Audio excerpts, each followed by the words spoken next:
ዘመናዊ ቀልጣፋና ምቹ አገልግሎቱን በተሻለ ቅርበት ለውድ ደንበኞቹ ማቅረቡን በመቀጠል የሞባይል ባንኪንግ አገልግሎት ተጠቃሚ እንድትሆኑ በአክብሮት ይጋብዛል። በዚህ አገልግሎትም ደንበኞች የሞባይል ስልካቸውን ብቻ በመጠቀም የሂሳብ እንቅስቃሴያቸውን ማወቅ፣ አጭር የሂሳብ መግለጫ መጠየቅ፣ የቼክ ደብተር ማዘዝ፣ የቼክ ክፍያ መረጃ መከታተል፣ የውጭ ምንዛሬ ተመን ማወቅ፣ ከአንዱ ሂሳብ ወደ ሌላ ሂሳብ ገንዘብ ማስተላለፍ፣ ቋሚ ክፍያ ትዕዛዝ መስጠት፣ የብድር ክፍያዎችን መፈጸም ይችላሉ።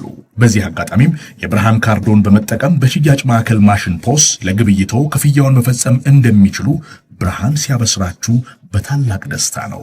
በጊዜና በቦታ ያልተገደበ ምቾትና ዘመናዊነትን ያነገበ አገልግሎት ተጠቃሚ ስናደርገው ደስ ይለናል። ብርሃን ባንክ፣ እንደ ስማችን ብርሃን ነው ስራችን። ተመልሰናል አድማጮቻችን። አራዳ ኤፍኤም 95.1 ላይ ትገኛላችሁ። ፉትቦል ካፌ ነው ፕሮግራሙ። የፖል ፖግባን ጉዳይ እንመልከት። ከረጅም ጊዜ በኋላ ወደ ሜዳ ሲመለስ የምንመለከትበት ሳምንት ይሆናልና እናንሳዊንን ጉዳይ ረጅም ጊዜያቶች ቆይ አይደለ ከሜዳ ውጪ ገና ነው እድሜው። ግን ወደ ዩቬንቱስ ካቀና በኋላ በዛም ጥሩ እየተጫወተ ነበር ለማለት ያስቸግራል። ግን ደግሞ ከዛ ከትልቁ ከሱ ከህይወቱ ስትራቴጂ በኋላ ደግሞ አሁን ይመለሳል። እናንሳዊን ጉዳይ ልክ ነው። ፖል ፖግባ ለመጨረሻ ጊዜ ሜዳ ውስጥ የታየው በኳስ ተጫዋችነት ሴፕቴምበር 3 2023 ነበር። አሁን ያለነው 2025 ሊያበቃ ጥቂት ሳምንታት ወይም ወራት፣ አንድ ወር ተኩል አካባቢ እንደዚህ ቢቀር ነው እና ከ3 ዓመት በኋላ ልትዩ ትችላለች በአንድ በኩል። ምክንያቱም የመጨረሻው ሲዝኑ የሙሉ የውድድር ዘመኑን በጉዳት ምክንያት ያልተጫወተበት ነው። ከዚያ በኋላ ደግሞ ያለፉትን 2 የውድድር ዘመናት የዶፒንግ ቅጣት ተላልፎበት ስለነበር የ4 ዓመቱ ቅጣት ተቀንሷል።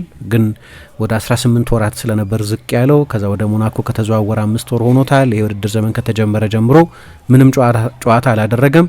ስለዚህ ከረጅም ጊዜ በኋላ ነው ወደ ሜዳ ተመልሶ የምናየው። 2 ዓመት ከ2 ወር የመጨረሻ ኦፊሻል ጨዋታውን ያደረገበት ነው። ግን የመጨረሻ የዩቬንቱስ ሲዝኑን ከወሰድን ደግሞ በጉዳት የተመታ ጥቂት ደቂቃዎች ብቻ የተጫወተበት ስለነበር እሱንም እንዳልተጫወተበት የውድድር ዘመን መቁጠር ይቻላል። የዓለም ዋንጫ ሲዝን የነበረበት ማለት ነው። እና በመጨረሻ አሁን በዚህኛው ሳምንት ጨዋታ ሊያደርግ ነው፣ በዚህኛው ሳምንት ወደ ሜዳ ይመለሳል ሲባል ከቆየ በኋላ ቅዳሜ ዕለት ነገ በዋዞን ፓርክ ከአቢቤ ሬን ጋር በሚደረገው ጨዋታ ፖል ፖግባ ይመለሳል። ባለፈው ከአንድ ወር በፊት ኦክቶበር 18 ሞናኮ ከኦንዤ ጋር ጨዋታውን ሲያደርግ እዚህ ጨዋታ ላይ ለመጀመሪያ ጊዜ በላዲያጎናሌ ወይ በሞናኮ መለያ ልናየው ተቃርበን ነበር።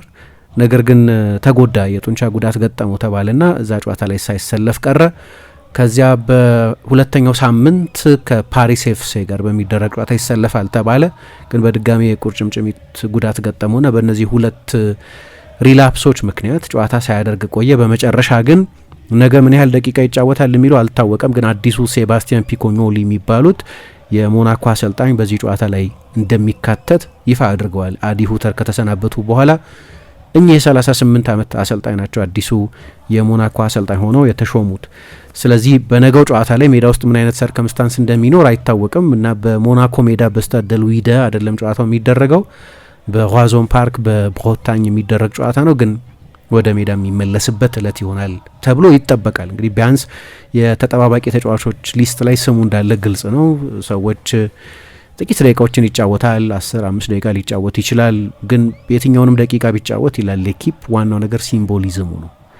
አንድም ደቂቃ ይጫወት፣ በመጨረሻ ፖል ፖግባ ወደ ፕሮፌሽናል እግር ኳስ ተጫዋችነት የሚመለስበት ሳምንት መሆኑ ነው ይህንን ለየት የሚያደርግ ሳምንት የሚሆነው ይላል እና ባለፉት ዓመታት ፖግባ ከብዙ ውጣ ውረዶች በኋላ ነው ወደ እግር ኳስ እየተመለሰ ያለው። ይሄ ቅድም ሳይጠቀስሽው የተከለከለ ንጥረ ነገር የመጠቀም ቅጣት አንደኛውና ለረጅም ጊዜ ከሜዳ ያራቀው ነገር ነው። ግን ደግሞ በመጨረሻዎቹ የማንቸስተር ዩናይትድ ዓመታትም ይሁን ወደ ዩቬንቱስ ከሄደ በኋላ ደግሞ በጉዳት ምክንያት የመጨረሻውን ፊት ሲዝን ከጉዳት በንጽጽር ነጻ ሆኖ ያሳለፈበትን የውድድር ዘመን ወደ ኋላ ብታይ ወደ 4 ዓመት ወደ ኋላ ይመልሳል። በ2020-2021 የውድድር ዘመን ነው ፖል ፖግባ በንጽጽር ከጉዳት ነጻ ሆኖ የተጫወተበት የመጨረሻው የውድድር ዘመን። ስለዚህ ጉዳት ብዙ ፈትኖታል። ከዚያ በኋላ ደግሞ ቤተሰቦቹንና ጓደኞቹን ሁሉ ከዙሪያው የበተነ ከሱ 13 ሚሊዮን ዩሮ ለመውሰድ በገም ፖይንት በምሽት ታግቶ ተወስዶ መሳሪያ ደግነውበት ይህንን ገንዘብ አምጣ ብለው የሚያስፈራሩት አይነት በጣም የሚያስፈራ ፊልም የሚመስል ክስተት ውስጥ ደግሞ አልፎ ነበር ይኸው ተጫዋች ወንድሙ ማቲያስ ፖግባ እዚህ ውስጥ የመሳተፉ ነገር በኋላ ደግሞ በዚህ አይነት ነውር ውስጥ የነበሩ 6 ሰዎች ፍርድ ቤት ቀርበው ሁሉም የእስር ቅጣት ተላልፎባቸዋል። ወንድሙ ማቲያስ ፖግባን ጨምሮ 3 ዓመት እንዲታሰር ተፈርዶበት ያው አንዱን ዓመት ነው የታሰረው። ከወንድሙ ጋር ግንኙነቱን ያስተካከል ይመስላል በመጠኑ። አሁን በሶሻል ሚዲያ ላይ እንዲህ አይነት ፎቶግራፎች አይተናል። ግን የገዛ ወንድሙ ከራሱ ብላክሜል አድርጎ በኋላ በሶሻል ሚዲያ ወጥቶ ስለ ወንድሜ ስለ ትንሹ ስለ ፖል የማታውቁት ነገር አለ እያለ በኢንስታግራም ላይ ላይቭ እየወጣ ብዙ የሚያስደነግጡ ነገሮችን ስለ ራሱ ወንድም ይናገር ነበር ታላቅየው ማቲያስ ፖግባ እና ያም በጣም ትልቅ የህይወቱ ምዕራፍ ነበር። እና ያለፉት 3-4 ዓመታት ፖግባ እንደ ኳስ ተጫዋችም ደግሞ እንደ ማንኛውም ሰው ብዙ የተፈተነባቸው ዓመታት ነበሩ። ለዚህ ነው ለሞናኮ ሲፈርም ቲያጎ ስኩሮ የሚባሉት የሞናኮ ስፖርት ዳይሬክተር አጠገቡ እያሉ ሲያለቅስና እንደዛ በስሜቱ ሲያነባ ያየ ነው። ስለ እምነታችሁ ስለ ተማመናችሁብኝ ለትረስታችሁ በጣም አመሰግናለሁ እያለ ሲያለቅስ ያየ ነው። ምናልባት ያለፈባቸውን እነዚህን ዓመታት አይቶ ሊሆን ይችላል። ስለዚህ ብዙ ከባድ ነገሮችን አሳልፏል። በመጨረሻ ግን ፖግባን አሁን ከኤክስቶርሽን ከዶፒንግ ከጉዳት እንደ ኳስ ተጫዋች ሜዳ ውስጥ ልናየው ነው። አላቅም ከነዛ ጉዳቶች በፊት ወደ ነበረው እኔ በጣም የማደንቀው ፖል ፖግባ ወደዛ አይነት ክህሎት ይመለስ እንደሆነ አላቅም። የዓለም ዋንጫ ላይ የሚነግስ ተጫዋች የትልልቅ ኢቨንቶች ተጫዋች ነው ፖል ፖግባን ስል እኔ አእምሮዬ ላይ የሚመጣው በትልልቅ ጨዋታዎች ላይ በትልልቅ ቶርናመንቶች ላይ በትልልቅ የቻምፒየንስ ሊግ ምሽቶች ላይ ያለው ፐርፎርማንስ ነው። ልክ ነው። የማንቸስተር ዩናይትድ ደጋፊዎች በሚፈልጉት ኮንሲስተንሲ ምርጡን ፖል ፖግባን አላዩትም ይሆናል። እንዲያውም የሆነ ጊዜ እየቆየ ሲሄድ እንዲያውም ቶክሲክ መሆን ጀመረ። በእሱና በጆዜ ሞሪኞ መካከል የነበረው ግንኙነት ጥሩ አይደለም። አንዳንድ ጊዜ በእሱና በደጋፊዎቹ መካከል የነበረው ግንኙነት ጥሩ አልነበረም።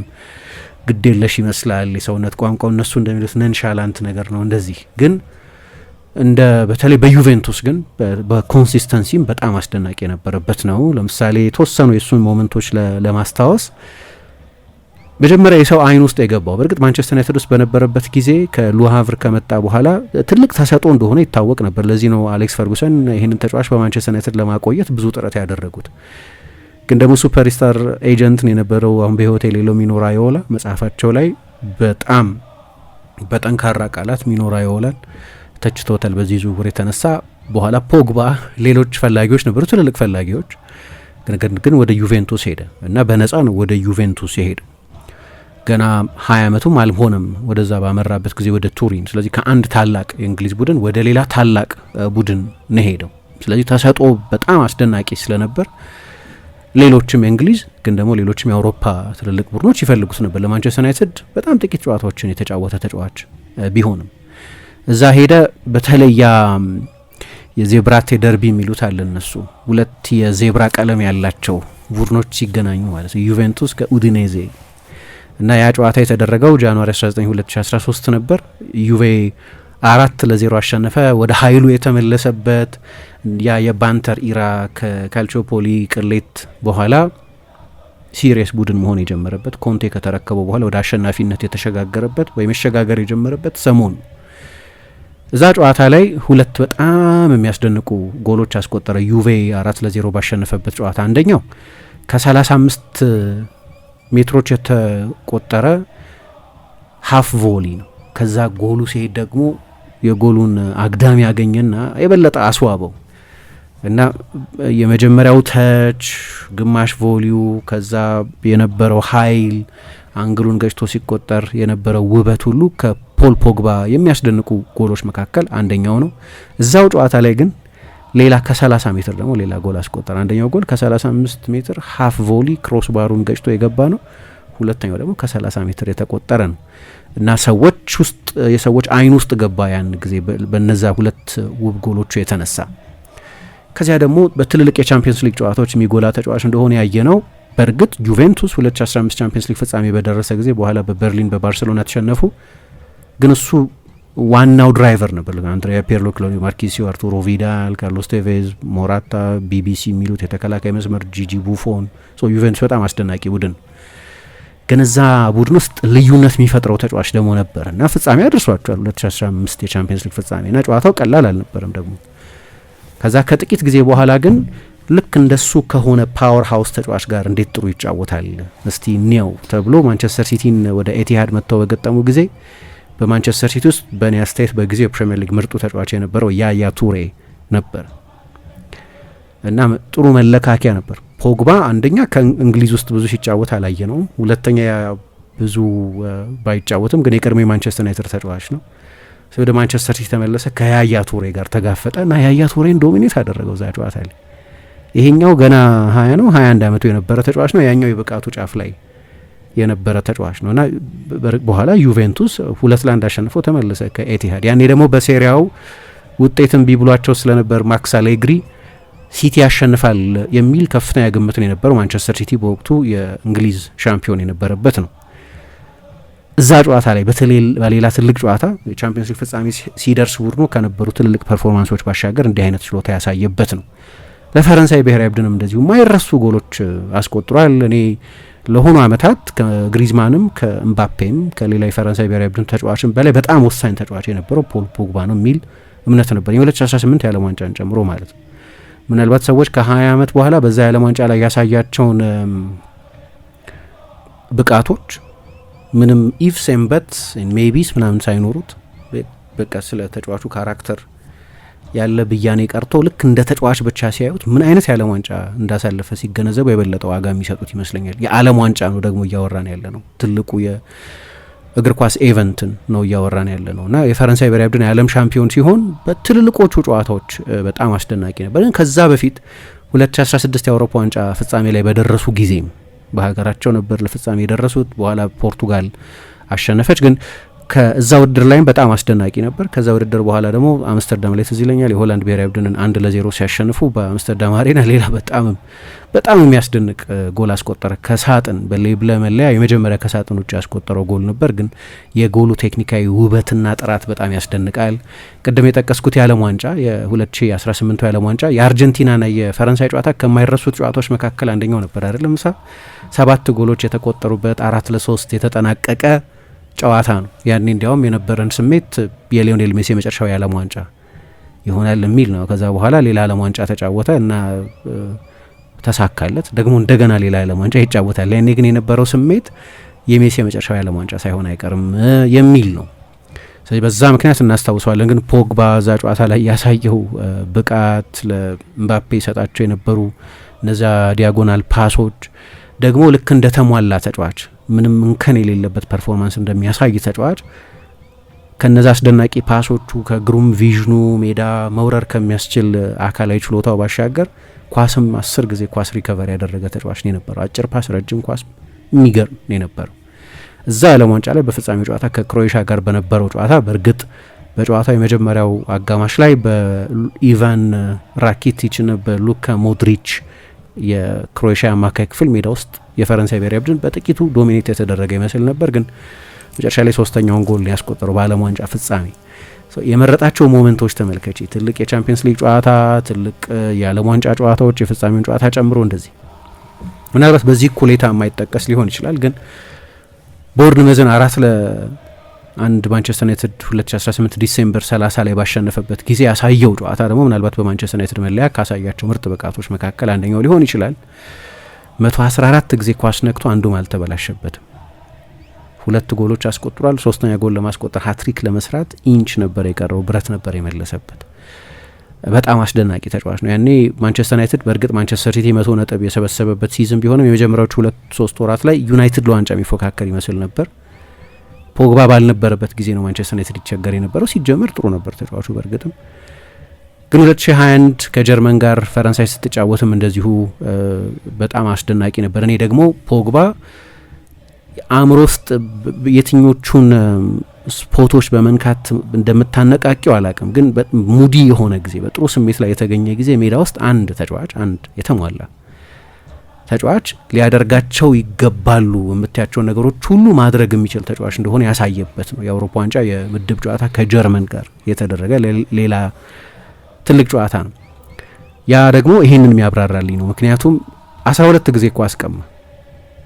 በአጠቃላይ ፈረንሳይ ተጫዋቾች 42 ኳስ ነው የቀሙት፣ እሱ 12ቱን ለብቻው። 10 ተጫዋቾች ጥፋት ተሰርቶባቸው ለፈረንሳይ ተጫዋቾች፣ እሱ 4ቱ ጥፋቶች የተሰሩበት ተጫዋች ነበር። 13 የተናጥል ዱዌሎች አሸንፏል። የትኛውም የፈረንሳይ ተጫዋች ከ3 ዱዌል በላይ አሸንፏል አያውቅም፣ አላሸንፍም። አሁን ይሄ ከምናውቃቸው ችሎታዎቹ ከፓሲንግ ችሎታው፣ ከቴክኒካዊ ችሎታው፣ ከአስደናቂ ጎሎች አስቆጣሪነቱ፣ የመጨረሻ ኳስ የማቀበል ችሎታው ባሻገር ጥሩ ሙድ ላይ በሚሆንበት ጊዜ 2018 የዓለም ዋንጫ ላይ እንዳደረገው ማለት ነው። አሁን ከጆዜ ሞሪኞ ጋር የነበረውም ልዩነት እሱ ነው። ጆዜ ሞሪኞ ያንን በዓለም ዋንጫ የታየውን የፖግባን ቨርዥን ማየት ይፈልጉ የነበሩት፣ እሱ ደግሞ ኦኬ ለ7 ጨዋታ ላደርገው እችላለሁ፣ ለሲዝን ግን ላደርግ አልችልም፣ እኔ የበለጠ ፈጣሪ ተጫዋች ነኝ፣ ስለዚህ የበለጠ ነጻነት ፈልጋለሁ። ያኛው ግን ለ7 ጨዋታ የሚደረግ ነው፣ አንድ ቶርናመንት ነው። ስለዚህ ለአንድ ቶርናመንት ሌላ የፖግባን ቨርዥን ታዩታላችሁ። ግን እኔ የበለጠ የዩቬንቱሱን ፖግባን መሆን ፈልገው፣ ለፈረንሳይ ሲጫወት እንደ ዩቬንቱሱ ፖግባ አይደለም የተጫወትኩት፣ ግን ለ7 ጨዋታ ስል ኖር ያጀስት ያደረግኩት ይላል። ከፈለገ ግን እንደዛ ማድረግ የሚችል አይነት ተጫዋች ነው። ፖርቱጋልን 2-2 ገጥመው አቻ በተለያዩበት ጨዋታም እንደዚሁ 2 በጣም አስደናቂ ኳሶችን ሰጥቷል። የመጨረሻዎቹ የማንቸስተር ዩናይትድ ጨዋታዎቹን ለምሳሌ ከሊድስ ጋር በነበረው ጨዋታ በአንድ ጨዋታ 4 አሲስት ሰጥቷል። ለብሩኖ ፈርናንዴዝ፣ ለሜሰን ግሪንውድ፣ ለፍሬድ አይነት ተጫዋቾች በአንድ ጨዋታ 4 አሲስት። በማንቸስተር ዩናይትድ ታሪክ የመጀመሪያው ተጫዋች ነው። በአንድ ጨዋታ 4 አሲስት የሰጠ ተጫዋች አልነበረም። በዛው አመት በኔሽንስ ሊግ ፍጻሜ ስፔንን 2-1 ሲያሸንፉ ቤንዜማም ባፔም ግሩም ጎሎች አስቆጥረዋል። ግን በእኔ እምነት በጨዋታው ላይ በጣም አስደናቂ የነበረው ሰው በተለይ ለፈረንሳይ ብሔራዊ ቡድን በጣም የማይረሱ እንደ ፈረንሳይ ብሔራዊ ቡድን ደግሞ ምናልባት ለዛ ይሆናል ከፖግባ ጋር የበለጠ ኮኔክት ማድረግ። አሁን በማንቸስተር ዩናይትድ ደጋፊዎች በኩል የዓለም ውዱ ተጫዋች ሆኖ ነው የመጣው። ኤክስፔክቴሽኑ ከፍተኛ ነበር እና ዲስአፖይንትመንት አለ በማንቸስተር ዩናይትድ ደጋፊዎች በኩል። ለእኔ ምናልባት ያንን ሳይድ ብዙ ላላየው ይችል ይሆናል። እንደ ፈረንሳይ ብሔራዊ ቡድን ግን የፈረንሳይ ብሔራዊ ቡድን 2014 የዓለም ዋንጫ ላይ ብዙ አልሄዱም። በጀርመን ተሸንፈው ነው ከውድድሩ የቀሩት። ግን እየተሰራ የነበረ ቡድን እንደሆነ ማየት ትችላለች። 2016 የአውሮፓ ዋንጫ ላይ ፍጻሜ የደረሱ፣ 2018 የዓለም ዋንጫን አሸነፉ። በጣም ትልልቅ ቶርናመንቶች ናቸው እነዚህ። በእነዚህ ቶርናመንቶች ላይ በጣም አስደናቂ ነበር ተጫዋቹ። ከዛ በዩቬንቱስ ደግሞ በክለብ እግር ኳስ በጣም ኮንሲስተንት ተጫዋች ነበር እና አሁን እንግዲህ መጨረሻ ላይ ግን የመጨረሻዎቹ አመታት ላይ ገና በ31 አመቱ አሁን ደግሞ ባለ የተጫዋቾች ሼልፍ ላይፍ 31 አመት ትልቅ እድሜ አይደለም፣ እንደ ድሮ አይደለም። 31 አመት በፊት እንደ ፕሪ ሪታይርመንት ነገር በቃ ወደ ጫማ መስቂያ አመታት መንደርደሪያ ተደርገው ነበር ይታዩ የነበሩት። ግን አሁን እንደዛ አይደለም። ሌሎቹ ብዙ ትልልቅ ተጫዋቾች ከ38 39 ኢቨን 40 ድረስ መጫወት እንደሚችሉ እያሳዩ ስለሆነ እና አሁን ባለው የኒውትሪሽን ሳይንስ፣ የሪከቨሪ ሳይንስ፣ የተጫዋቾች ረፍት አወሳሰድ፣ ከጉዳት ተጫዋቾች የሚጠበቁበት እውቀት ብዙ ጉዳት አለ። ግን የዛሬ 20 አመት ከነበረው በብዙ ጉዳዮች ላይ የበለጠ የሰው ልጅ እውቀት ጨምሯል። ስለዚህ ተጫዋቾች የበለጠ ረጅም ጊዜ መጫወት የሚችሉበት ዘመን ላይ ደርሰዋል። በሌሎችም ስፖርቶች ያሉ ተጫዋቾች እንደዛ ናቸው። አሁን 31 አመቱ ላይ ሆኖ ነው ግን ድንገት የእግር ኳስ ተጫዋችነት ህይወቱ የቆመ ይመስል የነበረው። አሁን ሲመለስ 33 አመቱ ሆኗል። ሞናኮ በእግር ኳስ ምክንያት ብቻ ነው ወይ ያስፈረመው? ምንም ሳይጫወት 2 አመት የቆየ ተጫዋች የመጨረሻው ሲዝኑም በጉዳት የተቆራረጠ በጣም ጥቂት ደቂቃዎችን ብቻ የተጫወተ ተጫዋችን በእግር ኳስ ምክንያት ብቻ ነው ወይ ያስፈረመው የሚለውን የሚጠራጠሩ ሰዎች አሉ። ከካረም ቤንዜማ እና ከኪሊያን ምባፔ ከካረም ቤንዜማ ቀጥሎ ብዙ የሶሻል ሚዲያ ተከታዮች ያሉት ስለሆነ አንዳንድ ክለቦች የተጫዋቾችን የሶሻል ሚዲያ ፕሬዘንስ እንደ በጣም ወሳኝ የፒአር መሳሪያ መጠቀም ስለሚፈልጉ ተጫዋቾች ያስፈርማሉ። ለዛ ለሶሻል ሚዲያ ፖፑላሪቲያቸው ሲባል ሰዎች ይጠራጠራሉ አንዳንድ ጊዜ። ግን ወደ አውሮፓ ይመለሳል የሚል ግምት አልነበረም። ያኔ የነበረው አብዛኛው ግምት ወደ እግር ኳስ ይመለሳል። ግን የአንድ የአውሮፓ ክለብ በተለይ በቻምፒየንስ ሊግ የሚወዳደር የአውሮፓ ክለብ ፖግባን ያስፈርማል የሚል ግምት አልነበረም። በዶፒንጉ ምክንያት ብቻ ሳይሆን ቅድም ባነሳሁት በመጨረሻዎቹ አመታት የጉዳት ችግር ስለነበረ የመጨረሻ የማንቸስተር ዩናይትድ ሲዝንም ይሁን የመጀመሪያ ከተመለሰ በኋላ የነበረው የዩቬንቱስ የውድድር ዘመንም ይሁን እና ሰዎች በቃ ወደ እነዚህ ኤግዞቲክ ትሪፖች ነው የሚያደርገው። ወደ አሜሪካ ይሄዳል ወይ ወደ ሳውዲ ይሄዳል ወይ ወደ ሩሲያ ይሄዳል ወይ ወደ እንደዚህ አይነት ሊጎች ይሄዳል እንጂ በአውሮፓ ይቆያል የሚል ግምት አልነበረም። ግን ሞናኮ ይህንን አደረገ። ምናልባት እሱ ያንን ስላልጠበቀ ሊሆን ይችላል። እዛ ቃለ ምልልስ ላይ ስሜታዊ ሲሆን ያየ ነው። ቃለ ምልልስ ሳይሆን ፊርማውን ባደረገበት ጊዜ ተጠበቀ በጣም ብዙ እና አሁን የሚገርምሽ የተጫዋቹ ምኞት የዓለም ዋንጫ መጫወት ነው ዘንድሮ። እስካሁን ድረስ የፈረንሳይ ብሔራዊ ቡድን ተጫዋች ነው። ራሱን ከፈረንሳይ ብሔራዊ ቡድን አላገለለም። ግን ጥሩ ሲዝን ካሳለፈ ዴሾ በጣም እንደሚወደው ያውቃል። በእኔ እምነት ደግሞ የፈረንሳይ ብሔራዊ ቡድን ከፖግባ ሁኔታ በኋላ ከእሱ ከብሔራዊ ቡድን መራቅ በኋላ የእሱ አይነት ፕሮፋይል ያለው አማካይ ማግኘት አልቻለም። የአሁን ምባፔ በድጋሚ ጥሩ መጫወት ጀምሯል። ልክ ነው ግን በዋና ዋና ቶርናመንቶች ላይ እንደምናየው ማለት ነው የ2021 የአውሮፓ ዋንጫንም የ2024 የአውሮፓ ዋንጫንም ካየሽ ሁለቱ የትልልቅ የአውሮፓ ዋንጫ ቶርናመንቶች ለምባፔ ጥሩ አልነበር። ሁለቱም ላይ አንደኛው ላይ አንድ ጎል ከማስቆጠሩ በስተቀር የ2021 ላይ እንደውም ጎልም አላስቆጠርም ጭራሽ እና ፖግባን ሚስ ያደረገው ይመስለኛል። ቅድም ያነሳሁት የ2018 የዓለም ዋንጫ ከአርጀንቲና ጋር በነበረው ጨዋታ ከአርጀንቲና የተከላካይ መስመር ጀርባ እነዛ የተጋጣሚ ቡድንን የመከላከል አጥር ሰንጥቀው የሚያልፉ ፓሶችን ይሰጠው የነበረው ፖግባ ነው። እንዲህ አይነት ፓሶች የሚሰጥ ሌላ አማካይ የላቸውም። አሁን ያሏቸው አማካዮች ጥሩ አማካዮች ናቸው፣ ግን የበለጠ ሰራተኞች ናቸው እንጂ የፖግባ ከኳስ ጋር ያለ ችሎታ ያላቸው አማካዮች አይደሉም። ራቢዮንም ሹዋሜኒንም ካማቪንጋንም ማቴዎ ገንዶዚንም ወይ ኮኔንም አሁን ብዙ እየተጠራ ያለው የሞናኮን አማካይ ብታይ ሁሉም አማካዮች በጣም ጥሩ አማካዮች ናቸው፣ በጣም ትጉ አማካዮች ናቸው። ግን የፖግባ ከኳስ ጋር ያለ ችሎታ ያላቸው ተጫዋቾች አይደሉም። በዚህ ምክንያት ተጎድቷል። ግሪዝማንም በፈረንሳይ ብሔራዊ ቡድን ራሱን አግልሏል። 2018 የዓለም ዋንጫ ላይ የነበረው ኮረንተን ቶሊሶም በጉዳት ምክንያት ብዙ እየተጫወተ አልነበርም ባለፉት ዓመታት። ምናልባት የበለጠ ቴክኒካል ተጫዋች ስለሆነ እና ከሆነለትና ጥሩ ሲዝን ካሳለፈ ደግሞ ዴሾ ለካንቴም ከሳውዲ ለአልኢቲሃድ እየተጫወተ ጭምር ስለሚጠራው ፖግባ ጥሩ ሲዝን በአውሮፓ በተቀሩት ወራት የሚያሳልፍ ከሆነ በጣም እንደሚወደው ስለምናውቅ ዲዲዬ ዴሾ አይጠራውም አልልም፣ ግን የድሮውን የፖግባን 67% ብቃት ካገኘ ቦታ ያለው ይመስለኛል እንደኔ ግምት። ብዙ ዝግጅት ሲደረግ ነበር። ሞናኮ ማቻክሎ አይደለም ወደ ጨዋታ የመጣው። በተለይ ረጅም ጊዜ ከሜዳ የራቀ ተጫዋች ስለነበር እንደገና ሌላ ሪላፕስ እንዳይኖር እንደገና ጉዳቱ እንዳያገረሽበት በጣም ከፍተኛ ጥንቃቄ ሲያደርጉ ቆይተዋል። ፍጥነቱን፣ ኃይሉን፣ በጨዋታ ላይ ለመቆየት ያለውን ኢንዱራንስ፣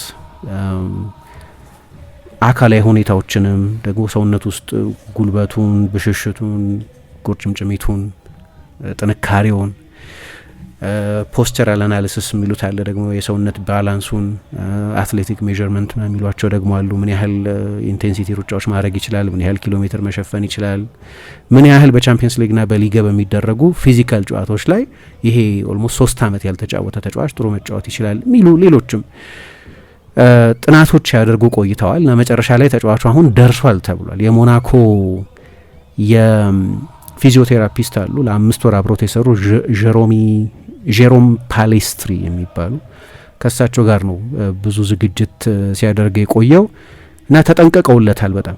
ምክንያቱም እንደዚህ ረጅም ጊዜ ሳይጫወት የቆየ ተጫዋች ድንገት በችኮላ ወደ ሜዳ የሚመለስ ከሆነ እንደገና ሌሎች ጉዳቶች የመጋለጥ ስጋት ስላለ ማለት ነው። ያንን የዶፒንግ ክስተት ተከትሎ ያው ዩቬንቱስም ደስተኛ አልነበረም። ታስታውሽ እንደሆነ ለ2022 የዓለም ዋንጫ ለመድረስ በሚል የዩቬንቱስ ሜዲካል ዲፓርትመንት ተጫዋቹ ሰርጀሪ ነው ማድረግ ያለበት የሚል አቋም ነበረው። ሰርጀሪ የሚያደርግ ከሆነ ከዓለም ዋንጫ ውጪ ነው የሚሆነው። ከሰርጀሪ ለማገገም ከቀዶ ሕክምና ለማገገም ጊዜ ስለሚፈጅ፣ ተጫዋቹ ግን እነሱ የኮንሰርቫቲቭ ሜዲኬሽን የሚሉት አለ፣ ቀስ እያለ ያለ ሰርጀሪ ለማገገም የሚደረግ ጥረት።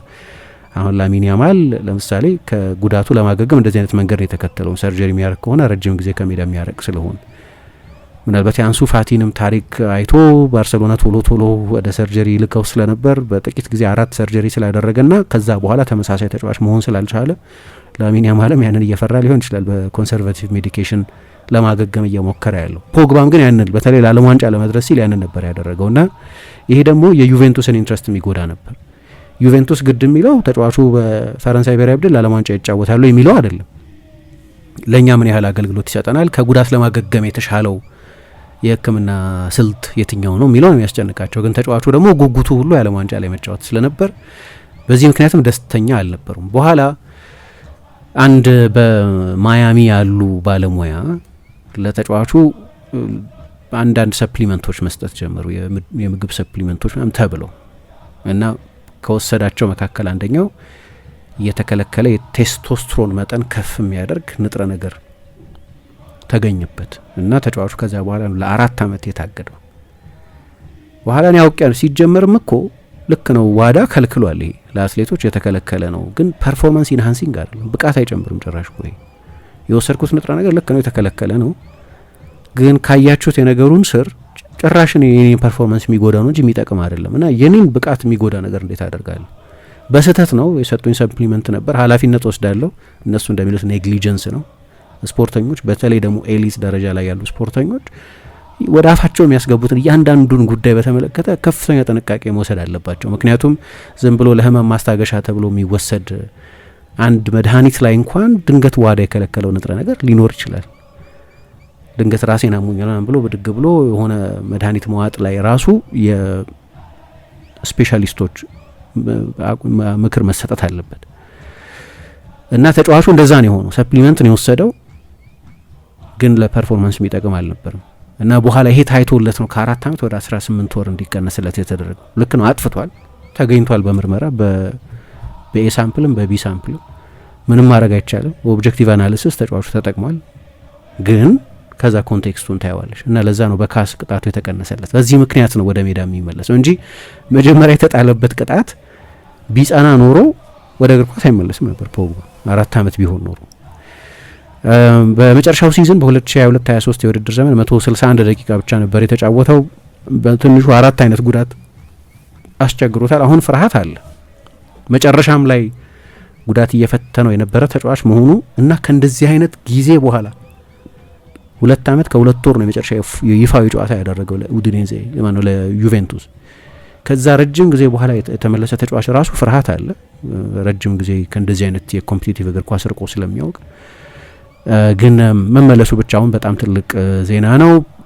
ወደ ሞናኮ ከመምጣቱ በፊት ብዙ ቦታ ነው ይዘዋወር የነበረው። ብዙ ጊዜ ዱባይ ይታያል፣ ቱሪን ውስጥ ይታያል እና እዛው ሞንቴ ካርሎ ይታያል። ላቱርቢ አጠገብ ነው። ላቱርቢ በከፊል ሉዓላዊት ራስ ገዝ ግዛት ነው የምትባለው ሚኒሲፓሊቲ ነች። የፈረንሳይ አካል አይደለች ሞንቴ ካርሎ።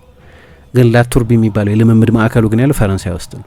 ያው ለነገሩ እዛው ኮት ዳዙር የሚባለው ክልል ላይ ኒስ እና ሞናኮ 30 ኪሎ ሜትር አይሞላም ርቀታቸው። ደርቢ ነው፣ ደርቢ ኮት ዳዙር ነው የሚሉት እነሱ። ግን እዛው የቢዝነስ ኢንትረስቶቹ ለምሳሌ ትልቅ የጌጣጌጥ ሱቅ ከፍቷል። ትልቅ የቢዝነስ ከተማ፣ በጣም ሀብታም ሰዎች የሚሄዱበት ከተማ ነው። ስለዚህ የቢዝነስ ኢንትረስቶቹንም እዛው ከጎን እያቀላጠፈ ነው። በእርግጥ ግን እንዳልኩት ደግሞ በህይወቱ ያለፈባቸው ነገሮች ቅድም እንዳልኩት ማቲያስ ፖግባ የራሱ ወንድም አዳማሲ የሚባል ከልጅነቱ ጀምሮ አብሮ አደግ ጓደኛው፣ እነዚህ ሁሉ ናቸው ከሱ በገን ፖይንት በመሳሪያ አስፈራርተው ገንዘብ ሊወስዱበት ሞክረው የነበሩ። ሲከታተሉ ጥላሁን ሁሉ መፍራት ጀምሮ ነበር። ጥላሁን ሁሉ መፍራት ጀምሮ ነበር ለረጅም ጊዜ ፖግባ። እንዲያውም ያኔ ተረፍኩ የሚለው እኔ የሆነ የሶሻል ሚዲያ ያላለውም ይመስለኝ ሚስቴ ሳትቀር ፊቴን አዙራብኝ ነበር ምናምን ብሏል። እውነት አይደለም። ይሄን ነው የትም ቦታ አታገኙም። እንዲያውም ትልቅ ምንድነው ሬፊጂ የሆነችው እሷ ነች፣ በመከለያ የሆነችው። አንዳንዴ እንደዚህ ነው በቃ የሆነ ሰው ከየት እንዳለው ከየት እንደመጣና ማታቂያቸው የሚፈበረኩ ስቶሪዎች አሉ የሚመረቱ። ስለ ባለቤቱ ለምሳሌ እንደዛ አላለም። እንዲሁም ብዙ ጊዜ ይህንን አስቸጋሪ ጊዜ በሶስቱ ልጆቼና በባለቤቴ ምክንያት በአሜሪካ የተዋወቃት ቦሊቪያዊት ነች መሰለኝ፣ በእነሱ ምክንያት ነው ያለፍኩት ይህንን አስቸጋሪ ጊዜ ይላል። በግል ብዙ ነገሮች በህይወቱ ውስጥም ተፈጥረው ስለነበር እና በመጨረሻ በበጎ አድራጎት ተግባራት ላይ ብዙ ይሳተፍ ነበር። ብዙ ጊዜ ወደ አፍሪካ ይመጣ ነበር። ብዙ ጓደኞቹ ለመጎብኘት ለምሳሌ ወደ ማድሪድ ሄዶ የግሪዝማን የቅርብ ጓደኛው እንደሚታወቀው ከሱ ጋር ጊዜ ሲያሳልፍ አይተናል። ማሪያ ዙላይ ሳላውስ ነው የምትባለው ባለቤቱ እና ቦሊቪያዊት ነች እንዳነሳሁት። በእነሱ ምክንያት ነው ይህንን አስቸጋሪ ጊዜ ልሻገር የቻልኩት ይላል እና እነዛ ሰዎች በተለይ የወንድሙ ሁኔታ ጦር መሳሪያ አንድ ሰው ሽጉጥ ጭንቅላቱ ላይ ተደግኖበት አምጣ እንጂ 13 ምናምን ከተባለ እንዴት ትራውማቲክ እንደሚሆን መገመት ይቻላል። ያንን ሁሉ ካለፈ በኋላ አሁን በጣም ረጅምና ጥቅጥቅ ጨለማ በሆነው ዋሻ መጨረሻ የብርሃን ጭላንጭል ማየት ጀምሯል ማለት ነው። ስለዚህ ፖግባን በተለይ ደግሞ እኔ በጣም ስለማደንቀው ብቻ ሳይሆን በጣም ብዙ በእኛ ዘመን ያሉ ወጣት አማካዮች በተለይ እንደ ትልቅ ሮል ሞዴል የሚያዩት እና የክህሎቱን ያህል እስካሁን ድረስ መኖር ያልቻለ ግን ደግሞ ጥቂት እንጥፍጣፊውንም ብናይ ደስ ይለኛል የፖግባን የችሎታ የመጨረሻ ዓመታት። ስለዚህ ነገ ልናየው እንችላለን በዋዞን ፓርክ። በጎ ነገር አላቅም ይሄ ጨዋታ ይተላለፍ እንደሆነ በዴስ ቲቪ፣ ግን ዴስ ቲቪ በዚህ ውድድር ዘመን ሊግ ያሳያል። ስለዚህ ኢንትረስት ያላችሁ ሰዎች ይህንን ጨዋታ በሰዓቱ የሚተላለፍ ከሆነ ጠብቀን እናያለን ማለት ነው። ስለዚህ ላፒዮሼ ላሎንግ ፖግባ የሚመለስበት ሳምንት ነው። ብርሃን ባንክ ዘመናዊ ቀልጣፋና ምቹ አገልግሎቱን በተሻለ ቅርበት ለውድ ደንበኞቹ ማቅረቡን በመቀጠል የሞባይል ባንኪንግ አገልግሎት ተጠቃሚ እንድትሆኑ በአክብሮት ይጋብዛል። በዚህ አገልግሎትም ደንበኞች የሞባይል ስልካቸውን ብቻ በመጠቀም የሂሳብ እንቅስቃሴያቸውን ማወቅ፣ አጭር የሂሳብ መግለጫ መጠየቅ፣ የቼክ ደብተር ማዘዝ፣ የቼክ ክፍያ መረጃ መከታተል፣ የውጭ ምንዛሬ ተመን ማወቅ፣ ከአንዱ ሂሳብ ወደ ሌላ ሂሳብ ገንዘብ ማስተላለፍ፣ ቋሚ ክፍያ ትዕዛዝ መስጠት፣ የብድር ክፍያዎችን መፈጸም ይችላሉ። በዚህ አጋጣሚም የብርሃን ካርዶን በመጠቀም በሽያጭ ማዕከል ማሽን ፖስ ለግብይቶ ክፍያውን መፈጸም እንደሚችሉ ብርሃን ሲያበስራችሁ በታላቅ ደስታ ነው። በጊዜና በቦታ ያልተገደበ ምቾትና ዘመናዊነትን ያነገበ አገልግሎት ተጠቃሚ ስናደርገው ደስ ይለናል። ብርሃን ባንክ፣ እንደ ስማችን ብርሃን ነው ስራችን።